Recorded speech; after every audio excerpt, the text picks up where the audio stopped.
દેશભરમાં હવામાનનો મિજાજ અચાનક બદલાયો છે। ભર ઉનાળે ગરમીથી લોકો અકળાઈ રહ્યા છે અને આ બે તસવીરો મેં આપને એવી હવે બતાવવા જઈ રહ્યા છીએ જેમાં ભારતની એ આખી પરિસ્થિતિ રજૂ થાય છે। જેમાં બંને તસવીર આપ જુઓ। સૌથી પહેલી તસવીર છે અડધા ભારતમાં ભીષણ ગરમી। જી હા, અડધું ભારત કે જે અત્યારે ભીષણ ગરમીમાં શેકાઈ રહ્યું છે અને આ ગરમીનો ત્રાસ હવે એ હદે વધે છે કે ટેમ્પરેચર સતત વધતું જાય છે।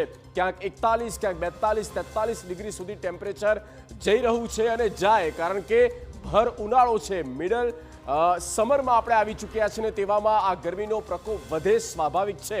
અલ નીનોની અસર પણ છે અને બીજી તરફ વાત કરીએ તો આ દ્રશ્યો જે છે તે ચોંકાવનારા છે, સરપ્રાઇઝિંગલી કહી શકાય, કારણ કે અડધા ભારતમાં આ વરસાદી સિસ્ટમ બની રહી છે અને વરસાદ થયો અને જાણે એવો થયો છે કે આ ભર ઉનાળામાં ચોમાસું આવી બેઠું હોય તેવા અનેક એ રાજ્યો છે, શહેરો છે। બેંગલુરુ, જ્યાં ગુજરાતથી 1000 કે 1200 કિલોમીટર દૂર ગુજરાતમાં ગરમી છે જોરદાર અને ત્યાં છે અત્યારે ભારે વરસાદ।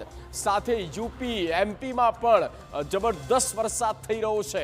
એટલે એવું નથી કે દક્ષિણ ભારતના કોઈ ખૂણામાં વરસાદ થતો હોય, ના, પણ મધ્ય ભારતમાં થઈ રહ્યો છે। આ એક ચોંકાવનારી બાબત